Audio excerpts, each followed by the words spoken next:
Tuesday morning mga kapiks, ayan for today's video. Pasok na naman po ulit yung mga bata.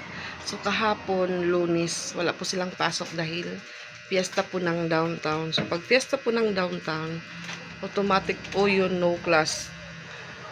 So yung mga bata dito lang po sa bahay. So yun nga ho, dito lang sila sa bahay. Ako naman po is nag-duty sa hospital kasi nung Sunday po, yun nga, 'di ba, nanood po kami ng Sangyaw. So, yun nga mga kapiks, pasensya na po kung sa ibang video walang music dahil minumute ko po siya pag may music na nakukuha kasi makaka-copyright po yung video. So, may ibang video doon po na walang music. So, yun nga ho, dito sa bahay ngayong umaga pa lang po, naging singer na po ako or naging dragon na po ako. Dahil habang nagluluto pa ako yung dalawa ko po. Para silang may kanya-kanyang fireworks kaya ayun. Nakisali din po ako. Nung ako na po yung sumali, wala na. Na-off agad yung fireworks nila. So yun nga ho, kahapon mga kapiks, Lunes sa hospital. So inilipat na po si kuya sa ward room, pero doon po kami na ilagay sa semi-private. So sabi ko po sa doktor, Dok, baka mahal po doon yung po ni kuya kasi yun nga wala po siyang trabaho ngayon. Umuwi po talaga si kuya na wala siyang pera or kasi yun nga hindi po natin alam kung kailan tayo magkakasakit or kailan tayo makakaramdam ng sakit. So, yun na. Pero wala pong problema siguro kasi si kuya may PhilHealth naman mga kapiks. Ilang years din po siyang nagtrabaho. So, siguro hinulugan naman yun ng mga niya po na in-applyan or pinasukan na trabaho. So, yung lang po doon is yung pang araw-araw din po ni kuya. So, yun nga sabi ko sa doktor, Dok, baka mahal yung sa room. Sabi ng doktor, huwag kayong mag-alala kasi dun po yun, ward daw. Pero nung doon na po kami kahapon, ang ganda po ng kwarto, ang linis.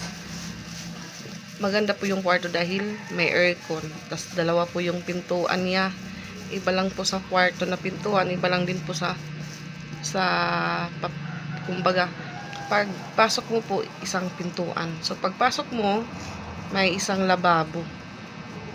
Sa tabi po ng lababo is yung pintuan naman din po doon para doon na po sa kwarto. Sabi ko, ang ganda ng kwarto. Siguro maganda din po yung per night doon. So, timing din po kahapon. May pumunta na cleaner. So, naglinis doon sa CR. Sabi ko, okay lang kasi hindi naman madumi yung CR. Tapos, kapapasok lang din namin, sabi ng cleaner. Okay lang kasi araw-araw ko pumupunta dito, sabi niya. So, tanong ko, kahapon may pasyente ba dito before kami? Sabi niya, ay oo, kahapon daw nakalabas. So, nung Sunday daw nakalabas yung yung pinalitan namin na pasyente. So, tinanong ko po kung magkano yung per night doon. Sabi niya, 1.5 siguro or 1.8. So, may mas pinakamaganda daw doon na private talaga is 2K daw yung per night. Sabi ko sa kanya, gusto sana namin ate sa ward lang kami kasi yun nga ho, baka malaki yung bill, ganun. Sabi niya, mura lang naman daw dito yung per night. Sabi ko, yun nga yung inaano namin, baka mura lang pero baka po kami mabigla pagdating ng bill. So, yung time po na hindi pa po inilipat si kuya sa ward. So, yung gamot niya po na pang diabetic is pinalitan po ng doktor ni kuya. Kasi yung gamot niya po na pang diabetic, bali 2 times a day lang po yung pag-take niya. So kami lang po yung nagpapainom sa kanya. Isa sa umaga, isa sa gabi. So 2 araw po yun. Dahil nung Sunday, hindi po kami nag-duty. Yun nga, nanonood kami ng Sangyaw. So sila mama yung kay kuya. So kahapon, wala na siyang iniinom na pang diabetic. So timing din po, nag-ground yung doktor. So pag-ground po ng doktor, may binigay na reseta sa akin.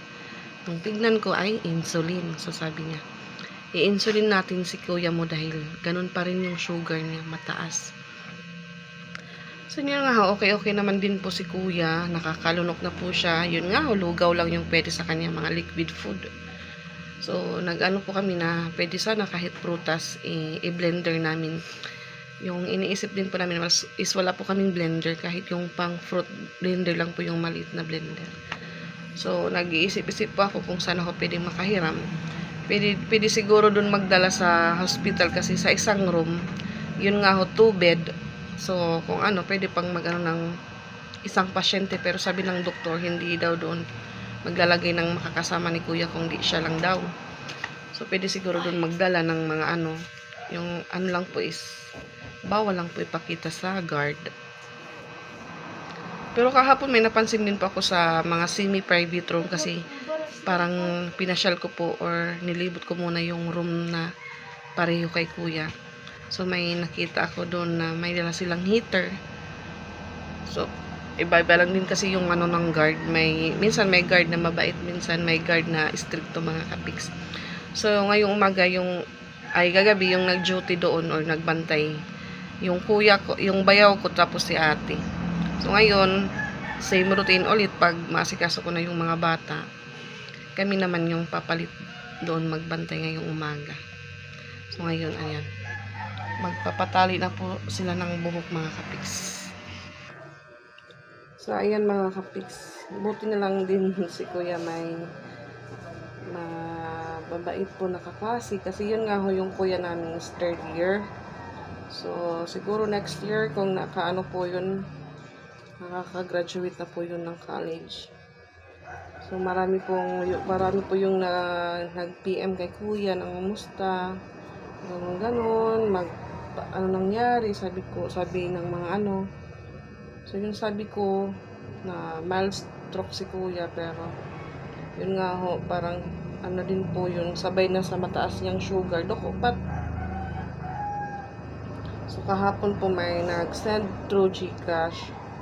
So, inabutan po muna ako ng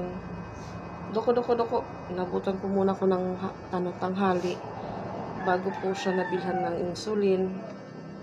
Dahil nag-canvas pa ako ng insulin kahapon. Meron. Yung presyo umabot po ng 1.4. Yung insulin po na inject. So, di ko po yun alam kung yung ano ba, kung may insulin ba na tabletas, capsule, or yung inject talaga.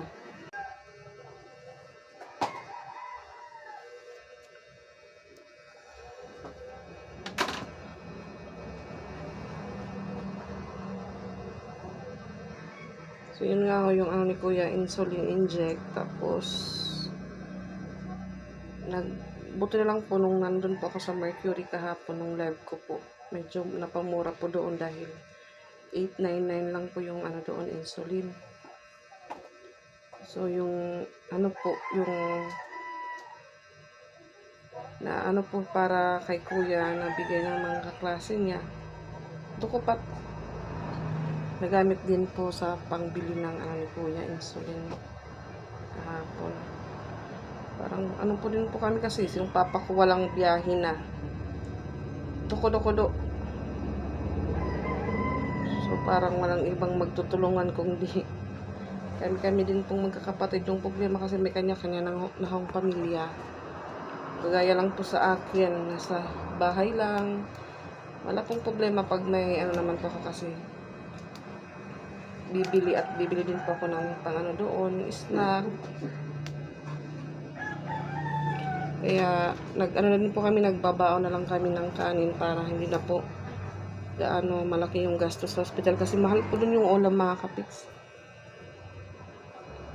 Babaon na lang po kami ng pagkain ng hipag ko. Pag uuwi po namin sa gabi dahil anong oras na po rin nakakauwi, palagi po yun, aabutan pa ako ng alas 8. So yung ginagawa po namin, nagmamaksim na lang kami. Tito ito, Jess Isra. Tawagin tito. Yan.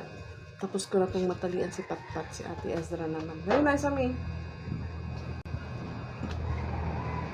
So yung dalawa ko po, yun nga pinagsasabihan ko na pag wala ako dito, wag kayong magkaaway. Dahil nakakahiya sa ating mga kapitbahay. Ayun, pagkunat mo ate, saya kay... Dito tapilin ko. Ito man helmet ko ah.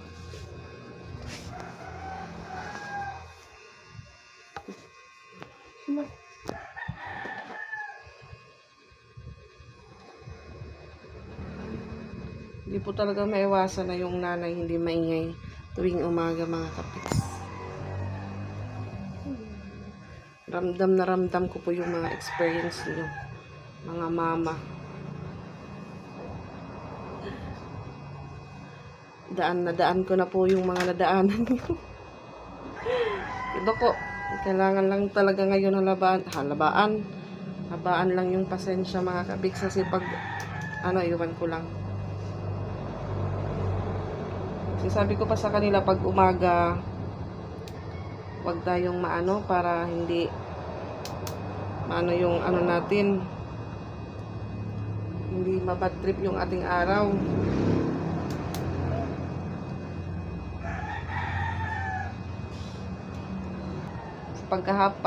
Kahapon naman mga kapiks, alam po nila yung kanilang routine. So pag uwi po nila galing sa school, maghuhugas, mag-iigib ng tubig, magwawalis, wala naman pong problema sa dalawa ko. Yung lang po is talaga sila, laging ni-spark.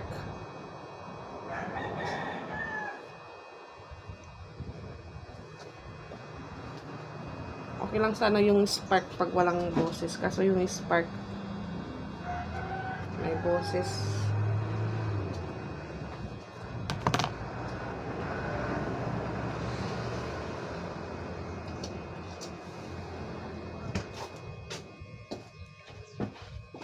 Mag-alas 7 na po, sabi ko wala naman flag ceremony.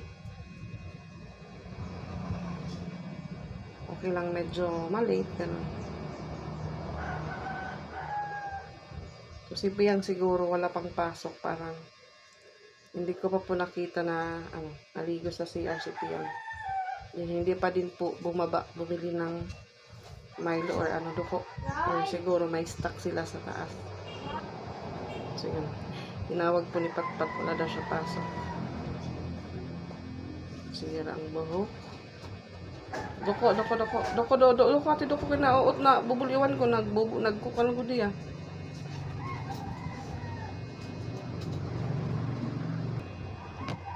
So, si kuya naman po mga kapiks, na po yun, yung diaper niya talaga. Sa isang araw, nakakano po siya ng, siguro nasa 6 na diaper.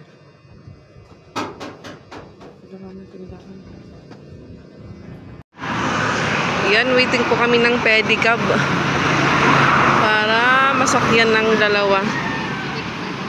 So, naka-mask po si Ate Isra dahil sinisipon. Sabi ko sa kanya, mag-mask ka dahil sinisipon ka. So yun nga si Piang, wala pa daw pasok dahil wala pang may mahawak na sa kanila, teacher.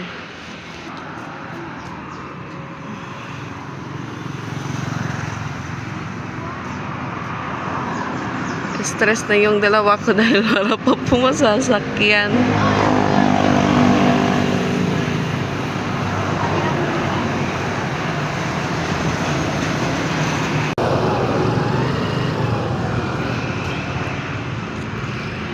Sakay na po sila, nakasakay na ng tricycle.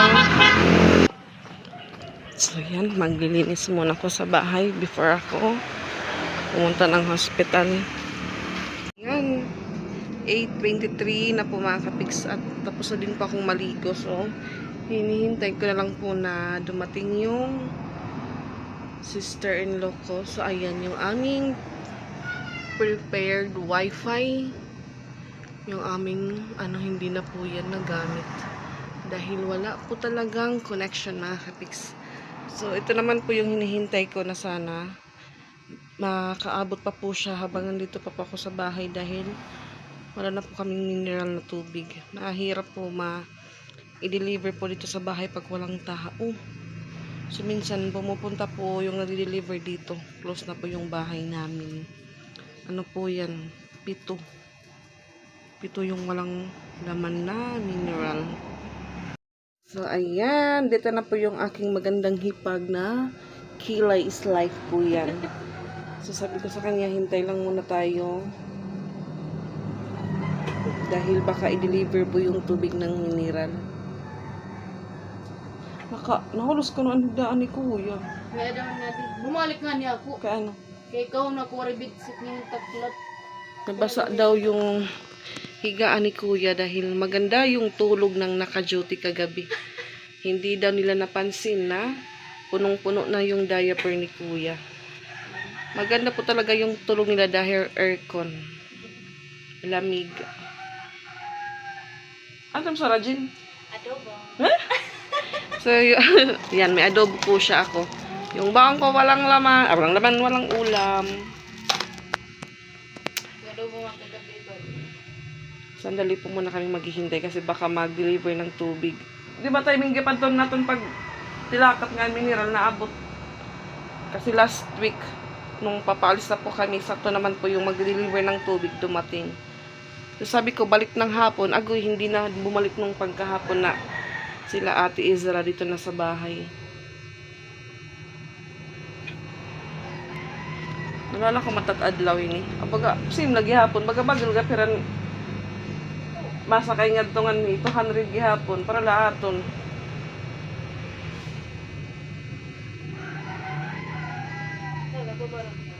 Ha? Saan babalo na ano? Diri, ira, puro pasahe maghapon. Baga bagal na nag-commute gihapon. Okay, rin. Nag-commit there? Hindi, nagsakay nga niya ng tricycle. Kung baga nato ni papasahe ka na ate, nato ni pahat ka natin para sahi. Oh, Ira na la, pang gasto balay, oo. Naka-tricycle niya. Naka-tricycle, ira la ko na ipapadako. Kasi yung motor po ng bayaw ko naman, yung nagjo-duty sa gabi, na ano po ng police makakapix na tikitan siya. So kagabi, yun po yung ginamit nila papunta doon sa hospital. Buti na lang walang checkpoint. So nakalusot po sila. Pero yun nga, may babayaran pa rin siyang ticket. Yung pagbayad po ng ticket doon sa Palo. Dahil sa ano po siya na, natikitan sa may Kandahog. Doon po sa may tulay kasi nandun po yung checkpoint.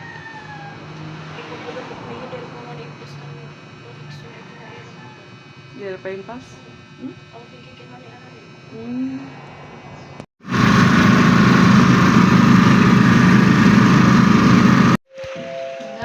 Ayan, dito na po kami. Bagaman, morning. Ha, gari ko na naman nga to. Gari ko na na.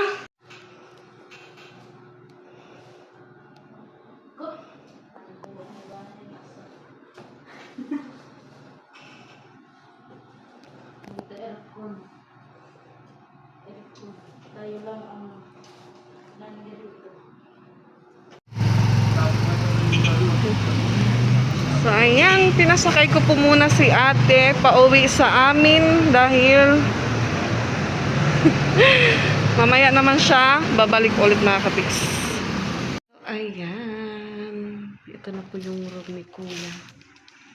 So, may bagong request na naman po sa kanya mga kapiks.